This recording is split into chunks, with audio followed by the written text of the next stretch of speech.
ओशो रजनीश दुनिया के सबसे ज़्यादा बदनाम व्यक्तिमत्व और सबसे ज़्यादा बुद्धिमान भी, जिनके करोड़ों फॉलोअर्स उस वक्त भी थे और आज भी है।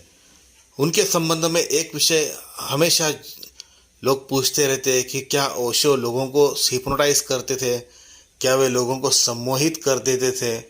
तो एक सम्मोहनकर्ता होने के नाते इस बात का जवाब मैं आपको दे सकता हूँ कि सचमुच ओशो लोगों को सम्मोहित कर देते थे। ओशो एक ऐसे व्यक्तिमत्व थे जिन्होंने सम्मोहन विद्या का बहुत गहरा अध्ययन किया था। जब वे जबलपुर में एक प्रोफेसर थे, उस वक्त भी उन्होंने सम्मोहन विद्या का गहरा अध्ययन किया था और अपने विद्यार्थियों को वो हिप्नोथेरेपी किया करते थे। उस वक्त भी उन्होंने अपने कई लोगों के ऊपर, कई शिष्यों के ऊपर हिप्नोथेरेपी का उपयोग किया था, लेकिन वो केवल उनकी समस्या सुलझाने तक सीमित था। लेकिन हिप्नोथेरेपी का उपयोग उन्होंने तब ज़्यादा प्रमाण में शुरू किया जब वो एक आध्यात्मिक गुरु बन गए।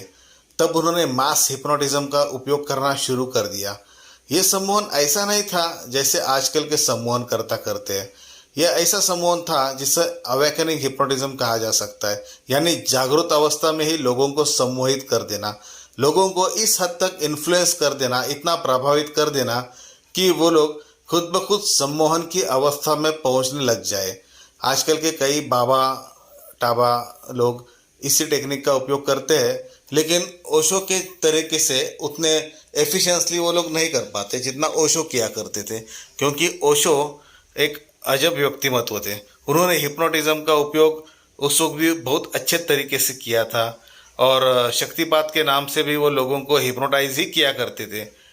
उस वक्त के लोग थे, वो सोचते थे कि ओशो के पास कोई पैशाचिक विद्या है या कोई यक्षिणी उन्हें सिद्ध है। इस तरीके से वो लोगों को इस हद तक सम्मोहित कर देते हैं कि उनके पीछे फॉरेनर लोग पागल हो जाते हैं।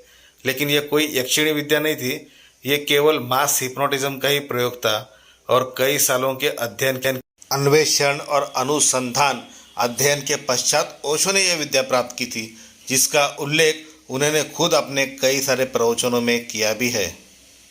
वाणी सम्मोहन का सबसे प्रभावी शस्त्र है और ओशो की वाणी में वो जादू था, वो सुखद अनुभूति जो किसी और लोग से आती है।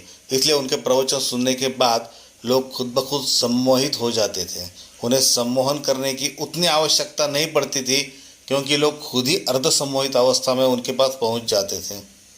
और अर्ध सम्मोहित अवस्था में पहुंचने के बाद किसी भी पात्र को गहरे सम्मोहन में ले जाना किसी भी सम्मोहनकर्ता के लिए एक आसान कार्य हो जाता है।